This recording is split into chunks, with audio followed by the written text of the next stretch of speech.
Outra vinda da querida doutora Andressa Heimbecher. Seja bem-vinda mais uma vez. Prazer tê-la aqui. Lembrando que a doutora Andressa é endocrinologista.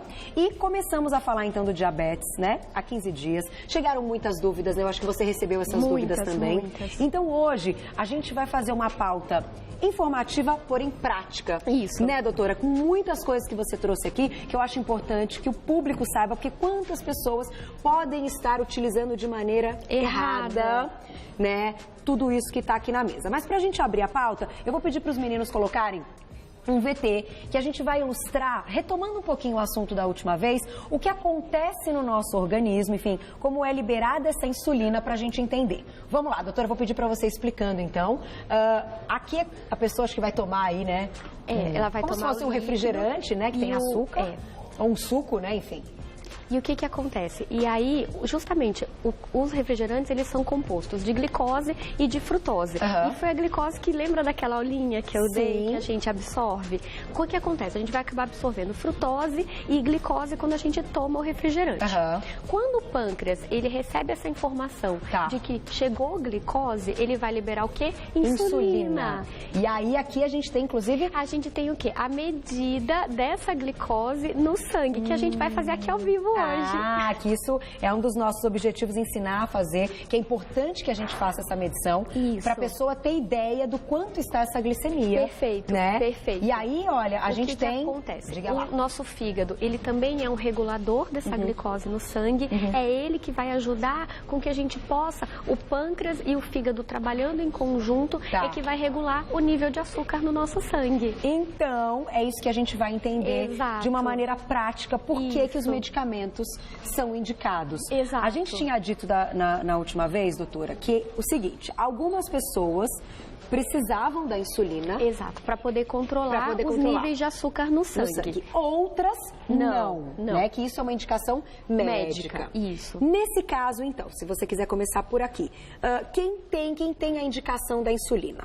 Então, vamos lá. Geralmente quem tem a indicação de insulina é aquele paciente que o pâncreas não produz insulina. Certo. Então, quando o vídeo mostrou que o pâncreas libera insulina a partir da quantidade de açúcar que está no sangue, então aqui, ó, é bem bonitinho, porque o pâncreas ele vai estar aqui escondidinho. Quando ele vai liberar essa insulina, muitas vezes o pâncreas do diabetes tipo 1 ou do paciente diabético tipo 2, ele não consegue liberar a quantidade de insulina suficiente. Entendi. E aí o que a gente vai precisar? Usar a insulina que é de forma injetável. Gente, a gente não tem insulina via oral, por favor. Não existe insulina via oral, existe em desenvolvimento insulina via oral, mas hoje disponível para uso, eu falo que é para uso normal, uso prescrito pelo médico, o que a gente tem é a insulina injetável. Perfeito. E aí, como é que a gente vai fazer essa aplicação de insulina? Que eu acho isso bacana a gente explicar. A gente tem imagens que ilustram os locais de aplicação. Então, vamos agora mudar aqui a nossa imagem ao invés do vídeo.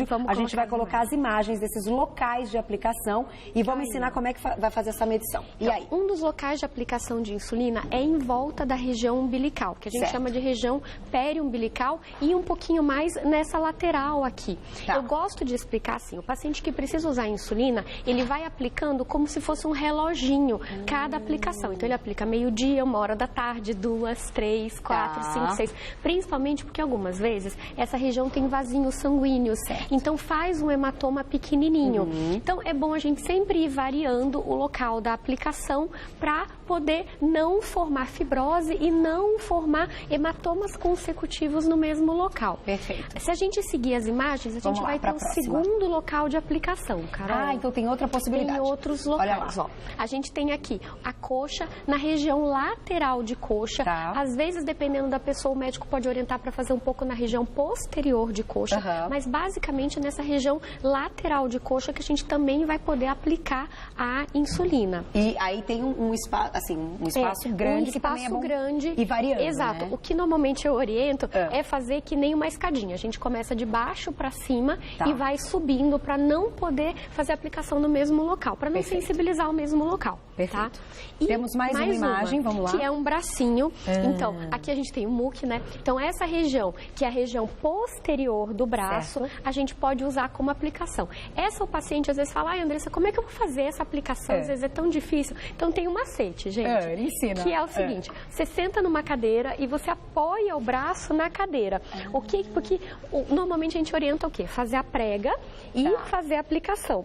No braço fica difícil fazer a prega e fazer a aplicação, porque a outra mão, né, a pessoa não chega, né? Então assim, você senta numa cadeira, você apoia o seu braço na cadeira, naturalmente já vai fazer um gordinho. Isso, que vai, né, vai amassar um pouquinho o braço. Vai amassar o braço. E aí você vai pegar a insulina na seringa e você vai fazer a aplicação. Entendi. Então é muito cômodo também. Apesar das pessoas se assustarem, essa região do braço, ela é uma região muito cômoda de aplicar. Porque eu acho que tem essa concentração de gordurinha também, às vezes, é maior, né? Então dói menos, a gente pode dizer assim. Ela é menos incômoda. Muitas vezes as pessoas se assustam muito em fazer a aplicação na região periumbilical.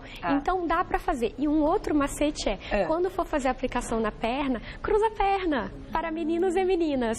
Cruza a perna, naturalmente forma já mais um amassadinho, aí você vai ter a outra mão livre para fazer a prega e aí você aplica. Perfeito. Mas tem paciente diabético tipo 1 que acompanha no consultório comigo que eu acho muito chique. As meninas abrem a caneta, cruzam a perna, aplicam, ninguém pronto, viu. já foi rápido assim, né? Rápido, ninguém viu. Eu acho que encarando dessa maneira, eu acho fica muito mais tranquilo, perfeito. Né? E aí a gente consegue sim tirar um pouco os mitos com relação à aplicação da insulina. Perfeito. Vamos treinar? Vamos. Eu vou te perguntar só o seguinte, eu vou dar um recado e volto pra gente pra treinar. Pra treinar, que a gente, inclusive a Ilzinha vai vir aqui, que a gente vai fazer a medição do dedinho, né? Pra gente ter aí o quanto está a glicose dela neste momento. Agora, vou dar um recado e eu vou te deixar uma pergunta.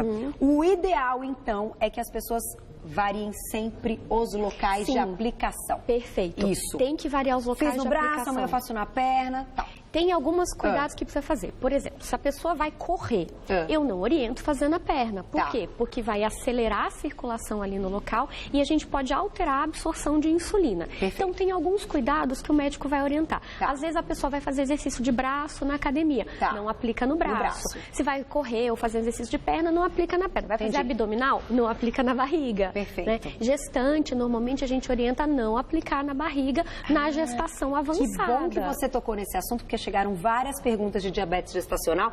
Vamos falar. Então, eu vou dar um recado, já volto. Pra gente resolver a medição. Vamos falar da diabetes gestacional, porque é um caso à parte, né? Eu queria que você explicasse, então, as mulheres que têm o diagnóstico na gravidez do diabetes, não quer dizer que pós-gravidez ela tenha diabetes. Mas ela vai ter mais chance de ter diabetes, cara. Ela vai ter bem mais chance. Tá, então explica pra gente como funciona. Então vamos lá. As meninas que estão grávidas precisam entender o seguinte. O corpo da mulher grávida, ele vai sempre priorizar o bebê. Então sempre ele vai tentar direcionar a insulina, a glicose da mãe pra alimentar o bebê. Porque o bebê não se alimenta, ele se alimenta através do cordão umbilical. A placenta da mulher grávida, ela vai desativar a insulina da mãe. Porque o que a insulina faz? Ela pega o açúcar e coloca dentro da célula. Então, os hormônios da placenta da mãe vão inativar essa insulina da mãe para quê? Para que a glicosezinha vá para o bebê. Entendi. Só que chega um ponto em que acontece um desequilíbrio desse processo. E é aí que o diabetes gestacional surge. É quando o pâncreas da mãe não consegue produzir uma quantidade de insulina suficiente para manter os níveis de glicose da mãe controlados. Entendi. E aí começa a sobrar glicose no sangue, começa a entrar mais glicose para o bebê começa a crescer acima do normal, que também não é bom, porque o bebê ele tem que ter um crescimento dentro do esperado padrão, ele não pode ultrapassar esse crescimento e a mãe começa a sofrer as consequências do diabetes gestacional. Nossa, gente, olha só, não imaginava que ia acontecer dessa maneira. Então, o que deve ser feito é evitar na gravidez ganho de peso excessivo. Então, o mais importante, meninas que estão em casa e grávidas, 1 quilo por mês, a depender da orientação do seu obstetra. Muitas vezes o obstetra vai falar assim, olha, você pode ganhar um pouco mais ou não, você tem que ganhar um pouco menos. Evitar carboidrato simples, pão branco, arroz branco, açúcar, macarrão. Sempre a gente vai para os integrais, porque é com os integrais que a gente faz... Lembram que eu expliquei do índice glicêmico? Os integrais, eles lentificam a entrada desse açúcar na corrente sanguínea. Com isso, a mãe acaba comendo menos, não ganhando tanto peso, não aumentando tanto a sua glicose. Perfeito. E aí não forçando tanto o seu pâncreas. Perfeito. É assim que funciona a diabetes gestacional. Meninas, então quem perguntou, respondido. Tomem cuidado, que esse é um momento lindo. A gente quer que ele fique melhor ainda a cada mês, né? Sem risco de diabetes gestacional. É isso. Agora eu vou pedir pra querida Lilzinha. Vem pra cá. Vem, Lil. Entre, Lilzinha. Olha lá que belezinha, Lilzinha. Vamos medir? Nossa modelo de hoje, seja bem-vinda. Vamos lá. Então, como a gente faz essa medição? O ideal é que as pessoas que têm diabetes tenham esse aparelho. Tem que ter o aparelhinho em casa. É fornecido já? É fornecido, sim, pelo governo. Pelo governo, eu acho importante a gente passar essa informação. Eu só preciso fazer um agradecimento pro pessoal do Ama Especialidades Isolina Mazé. Que legal, a minha enfermeira maravilhosa, Andréia, ela que arrumou o kit para eu trazer aqui para você bonita. Obrigada. Andréia, te amo de paixão. Então, assim, o governo fornece. Certo, bom, muito tem bom alguns saber casos que a pessoa prefere comprar o aparelhinho, porque o governo ele fornece um padrão, a gente tem às vezes um aparelhinho menor, né? E também a caneta muda um pouco com relação ao aparelho, né?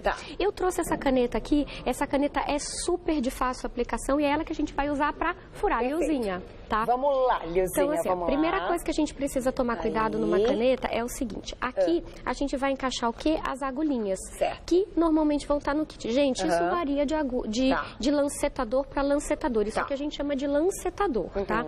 Então, aqui a gente vai tirar a pontinha dele, tá? Olha o tamanho da agulha. Acho que os meninos, não sei se conseguem pegar. É muito pequeno. Eu vou fazer que nem as meninas na maquiagem, gente, pra mostrar a pontinha. É bem pequenininha. É bem pequenininha mesmo. Deixa eu segurar isso pra você. E aí, o que acontece aqui, Carol? A gente vai encaixar essa agulha aqui no lancetador, com muito cuidado. Tá? Existem vários tipos desse aparelho, Existem vários tipos de lancetadores. Tá? Esse lancetador eu acho super fácil, por quê? Porque a gente encaixou, ele naturalmente já travou, e aí a gente vai fazer o quê? Rosquear de volta. Pessoal que está em casa, aprendi com a maquiagem, vou usar sempre agora. Olha só. Colocar a mãozinha. Existe uma profundidade de o quanto isso vai furar na pele. O 1 fura menos, tá vendo que ele vai entrando lentamente essa pontinha, e o 5 vai furar mais. Tem lancetadores que vai de 1 a 6, de 1 a 10, aí vai depender do lancetador. E aqui ele já está armado, ó. É só disparar. Então, para armar, você puxa ele armou. E vamos disparar. Então, vamos... não dói. Não vai doer. Não vai doer. Porque sabe o que acontece? A gente vai fazer com a profundidade certa para Lil. E aí, eu vou te pedir só o seguinte, doutora. Você tira, você coloca... Isso. E aí, eu vou dar um recado para te mostrar o resultado na minha volta. Deixa eu só explicar a armação aqui. Quando a gente vai colocar a agulha, a lanceta, a plaquetinha no aparelho, o que acontece? A gente tem que tomar muito cuidado para não pegar o quê? Não pegar essa ponta, que é onde tem o chipzinho que ele vai fazer a leitura. Quando a gente coloca com todo cuidado no aparelho. E espera ele ligar. Normalmente, o que a gente vai ter? Aqui, o código dele, mostrando. E aí, daqui a pouquinho, já vai começar a pedir o sangue. Ó, aí já tá pedindo sangue. Então, vamos lá. Vamos furar a Lilzinha. Vamos furar a Lilzinha. Preparada? Pode ser qualquer dedo, né, doutora? Pode ser qualquer dedo, mas um macetinho. Coloca o dedinho pra baixo. Pro sangue descer. Pro sangue descer. O dedinho ficou um pouquinho mais vermelhinho. Aí, normalmente, gente, não vão lancetar no meio do dedo. No meio do dedo, a gente tem muito nervo. A gente vai lancetar do lado do dedo. E um dedo... Acho que a gente consegue mostrar bem pertinho, né? Vamos deixar bem paradinho aqui, Lilzinha, que o Saulito vai mostrar o momento. Então, a gente tem o alquinho aqui. Eu vou desinfetar aqui a mão da Lil, né? Pra ficar limpinho. E aí a gente vai furar sempre na lateral do dedo, tá? Aonde? Aqui tá bom? A gente consegue colocar o dedo aqui, Lil? Acho que na mesa pra apoiar? Eu acho mais fácil. Ó, a gente vai lancetar no 3, tá? Já tá armado. E aí, vamos lá? Tem uns lancetadores que ele tem o formato do dedinho. O dedinho encaixa aqui. É bem bonitinho. Mas aqui o da Lil... Já botamos pra baixo, atenção. 1, 2, 3 e pronto. Foi. Aí já tá aqui, aí a gente coloca, vira aqui assim e vamos colocar. Nessa marquinha. Perfeito. Verdinha. Pronto. Já tá lendo. Já tá lendo. Segura. Vou dar um recado, na volta a gente mostra o resultado e ela vai explicar o porquê desse resultado pra gente entender esses parâmetros. E quanto deu? 100. Deu 100, gente. Deu 100. Tá o que significa esse é o da Lilzinha? Esse é o da Lilzinha. A Lilzinha me falou que fez um lanchinho agora há pouco, e aí até 140 depois da refeição, tá tudo certo. Normal. Carol. Normal. Certo. Então essa aqui, normalzinho. Tá? Perfeito. Quando é que a gente se preocupa se é diabetes? Se em alguma medida, ao acaso, repetida pela glicemia retirada no sangue, né? Tá. Que é um pouquinho diferente, porque essa aqui é o que a gente chama de glicemia capilar. Tá. Às vezes o paciente ele faz assim, paciente que tem um aparelhinho, ele fica muito esperto. Às vezes ele mede no aparelhinho e vai colher o sangue na sequência, ele fala, ai doutora, mas deu diferente. Mas dá diferente mesmo, Entendi. porque aqui é uma glicemia capilar, é dos pequenos vasinhos que estão aqui na ponta do dedo. Já a glicemia do sangue é uma glicemia venosa, então ela é um pouco mais precisa do que a glicemia capilar. Não dá muita diferença, às vezes é uma diferença de 30, 40 pontos, mas assim, pra gente fazer o controle, é importante que o paciente faça o exame de sangue e faça a glicemia capilar. As duas coisas. Uma glicemia, ao acaso, preferencialmente ao de sangue acima de 200, é diagnóstico de diabetes. Tá. E a gente já descobriu que tem Oswaldinho, meninos... vem cá, querido. Oswaldinho, então, você também, Oswaldinho vai fazer ao vivo? Seja bem-vindo, querido. Beijo, adoro-te. Oswaldinho tem diabetes? Deu 248 o último exame, semana passada. E você ainda não foi ao médico, então? Fui, já. Já foi? Já. Então, diagnosticou. Acabou o docinho, acabou o chocolate, Já era, acabou né? tudo. Que bom que você trabalha no Você Bonita. Vamos fazer o seguinte, você vai fazer, então, vamos medir. Olha só. Né? Gente, cuidado aqui, ó. Caixa de pérfuro cortante, tem que pedir, tem na unidade de saúde, por favor, para não sair jogando agulha em todos os lugares. Perfeito. Por favor. Tá? Doutor, enquanto você vai ajustando as coisas para fazer a medição, então, do Oswaldinho, vou te fazer uma pergunta. Quantas vezes esse paciente tem que aplicar insulina quando ele é diagnosticado e precisa ter esse acompanhamento? Geralmente, Carol, quando o paciente está tomando medicação via oral e ele passa para usar insulina, a gente começa num esquema de insulina que a gente chama de insulina bedtime ou insulina noturna, que é uma aplicação de insulina à noite. Entendi. Já quando é o paciente diabetes tipo 2 mais avançado ou diabetes tipo 1, que já começa com mais aplicações, geralmente são de 2 a 3, podendo ir até 4. E a gente vai misturar os dois tipos de insulina. Perfeito. De olhar o dedo para saber se é muito grosso, muito fino, peraí. Então enquanto... Aqui a gente vai furar num 4, porque ele tem mais grossinha a pele é um pouco mais grossinha. A gente vai furar num 4, não vai doer, prometido. Então, enquanto a gente faz a medição, a gente vai pôr uma perguntinha no Twitter, tá? Segura. Vamos picar aqui o Oswaldinho. Ó, tá lá a perguntinha. Essa da Kelly? Deixa eu ler a perguntinha. Kelly, um beijo pra você, vou chegar pertinho. Quais os primeiros sintomas de uma suposta diabetes? Doutora, já conta pra gente. Já conto. Vamos fazer a medição, então? Aqui. Então, aqui, ele já vai estar pedindo sangue, tá? Certo. Esse 240 que aparece é o 240 do chip. É o código. Aliás, gente, abriu fitinha nova, tem que trocar o chip, por favor, tá? Vamos higienizar aqui. Perfeito. Tá? E aí... só põe um pouquinho pra baixo. Isso, pro Saulinho mostrar. Vamos fazer a picadinha. E é muito rápido, já né, tá gente? armado, tá? Atenção. Foi. Agora a gente faz um gotão bem gordinho. E aí vamos colocar em cima aqui, ó. A doutora é muito delicada, né? A gente é muito fofa. Adoro. Pegou? É porque eu não tô enxergando. Aí, pegou. Aí, ó, então, enquanto ele vai dando o resultado... tá bem. Ó, tá aqui, ó, ele tá pensando. Vou até mostrar aqui pro Saulito, ó. Tá pensando. Doutor, então... 83! Tá melhor que a Lil. Muito bem. Bastante, tá controlada. Bem, tá controlada. Só que várias medidas por dia é que vão dar um panorama melhor. Era o que eu ia te perguntar. Quantas vezes, então, tem que fazer essa medição? A depender do paciente, 2, 3. Agora, tem pacientes que a gente pode pedir até 8 medidas por dia. Tá. Doeu? Nada. Então, gente, primeira coisa, para não doer a aplicação, tem que saber usar o lancetador certinho. Porque é com a profundidade do lancetador que a gente vai poder ajustar se vai doer ou não vai doer. Então, gente, não dói, desde que você saiba usar o lancetador direitinho. Perfeito. Tá? Agora, deixa eu aproveitar e fazer uma pergunta, que foi a pergunta da Kelly, que ela diz, quais são os primeiros sintomas? Você sentiu alguma coisa ou foi exame de rotina? Foi rotina, exame de rotina. Você não estava sentindo nada. E é aí que tá o pulo do gato. Por quê? O diabetes tipo 1, como é um quadro mais agudo porque falta insulina, geralmente a pessoa tem o que a gente chama de pólis. O que são pólis? Poliúria, ela faz muito xixi, polifagia, porque ela come muito, e polidípsia, porque ela bebe muita água. Porque ela é uma pessoa que já está cansada. Você olha para a pessoa, você vê que a pessoa está doente. Então, o diagnóstico do diabetes tipo 1, geralmente é um diagnóstico mais agudo, por um quadro que a gente chama medicamente de cetoacidose. Qual é a diferença para o diabetes tipo 2? Que descobriu agora, que descobriu agora, e geralmente a gente descobre em exame de rotina. É porque o diabetes tipo 2, como geralmente não falta insulina, e sim o que acontece é um estado de resistência insulínica, porque a insulina vai perdendo a sua ação, a glicose vai subindo lentamente e não dá sintoma. Só que vai chegar um momento que essa glicose vai lesionar alguns órgãos. Então, retina, rins e nervos, eles são uma das coisas que sofrem. Por isso que é importante que as pessoas façam um exame de rotina do diabetes e façam um diagnóstico precoce, porque em algum momento vai faltar a produção de insulina, porque o pâncreas é uma fábrica. Ele chega um momento que ele estressa, a fábrica entra em greve, olha, não vou trabalhar mais. E aí, nesse ponto, ele vai ter o quê? Falta de insulina. E aí ele pode ter sintoma. O que muitas vezes acontece é no paciente diabético tipo 2, ele tem alguma infecção e aí ele descompensa.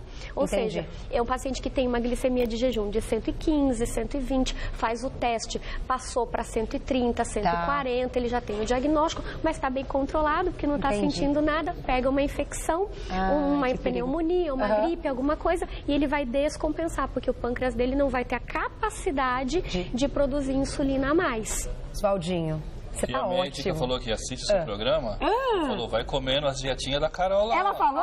Olha, da sua médica? Dona Heloísa. Doutora Heloísa, um beijo, obrigada pelo carinho. Pode deixar que eu vou cuidar muito bem, porque agora que eu estou sabendo, vou ficar de olho em você. Isso aí, a gente fica também. A Lu e a Aninha vão me agradecer. Obrigada, viu, querido? Um beijo, tudo de bom. Doutora, tenho que encerrar. Tá ok.